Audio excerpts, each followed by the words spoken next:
Hello folks, I'm out here. It's currently evening and I just wanted to do a little update on my Chamaerops humilis Mediterranean or European fan palm and on specifically the suckers on it, which are, for those of you who don't know, suckers are not just on a palm but on any plant that produces them, are sort of these offshoots and other trunks that, as you can see, here's one, they sort of, they grow out of the main trunk. So, you know, currently this Chamaerops has one main trunk and several suckers, which I'll show you in a second.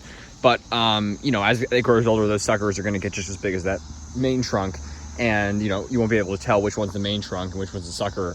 Eventually, they're slow growers, so that'll take a while. But yeah, suckers are just sort of little trunks and little offshoots that grow off of the main trunk, and obviously they get really big on palms specifically. And yeah, so I noticed the sucker's been here for many months, and obviously it's grown incredibly slowly, but you can see this sort of new, what looks like sort of a tiny little split frond on it, besides these other two just look like little seedlings almost. But you can see sort of what's forming a new little split frond there, so that's super cool to see. And yeah, just really beautiful. And I think that the sucker in Chamaerops, there is a solitary trunk version of Chamaerops.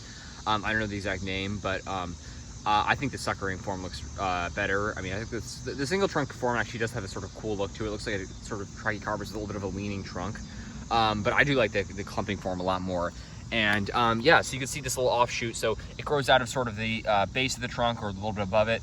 And, soon enough, this eventually this frond obviously will die off. It'll die, and this trunk, the main trunk, will continue to grow up, and that sucker eventually, it looks like it's a bit propped up on the trunk right now, but soon enough it'll look like it's growing right out of the ground because it's coming out of the base. It'll be out of the base soon. And you can see, sorry, it's kind of hard to get. You can see the other sucker there, which you can see growing out of there, the main trunk, and right now it's just got two what almost look like seedlings, just little immature, tiny little fronds. So two suckers as of now. I don't know of any others, but I always keep my eye on this, of course. And if I see any others, I'll let you guys know. But I just want to do a little update on the sucker specifically of my Chamaerops humilis Mediterranean European fan palm. This palm is, as the name implies, native to the Mediterranean area, southern Europe, basically throughout Italy, southern Spain, very southern France, in a singular population, which forms the northernmost population of palms in the world, because even though like southern France has an incredibly warm Mediterranean climate where pretty much everything grows, it is actually like very, very far north. It's crazy the latitude difference up there. So people don't realize just how much further north Europe is, than you think, because it has the same like climate as Southern California, but it's a lot further north. But yeah, I mean, so it's native there, and obviously it gets a bit colder than Southern California. And then it's also native to southern Spain, southern Portugal, and then northern Africa, across northern Africa, and specifically in Morocco, it's native up to the Atlas Mountains, which is where the blue form, Cerifera, which, I don't know, I think that might be my favorite form. I just got, one from the store. This is my very first palm that I bought. I bought it more than a year ago now, and it was like $80. It was insanely expensive. They overpriced stuff like nuts there, but I did not know very much about palm growing back then. I knew it was overpriced, but it was supply and demand, and I looked it up and I started some research on the species, found out that they were marginally hardy, excuse my language. They were marginally hardy back then.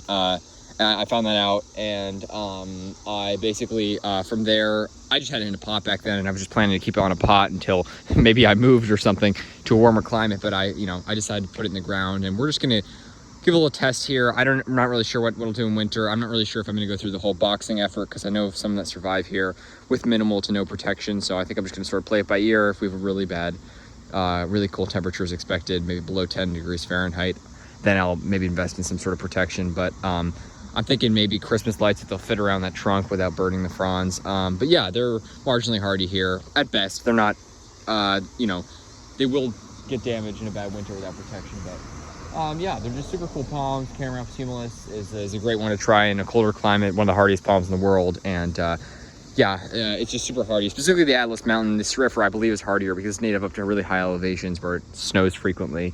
Unlike the ones in Europe, which are usually native closer to the coast. That, you know, the Serifer, which is a blue form, it has this beautiful bluish, silvery tinge, and I just think it's gorgeous. And one of my favorite palms, absolutely. And yeah, so give it a try in your garden. And I just want to show you those little suckers there, because I thought that was super cool. And you know, they're incredibly slow growers, well worth it. Plant them in full sun, especially in a colder climate where they're definitely gonna need all the sun they can get. And yeah, really well worth it. Have a good one, folks.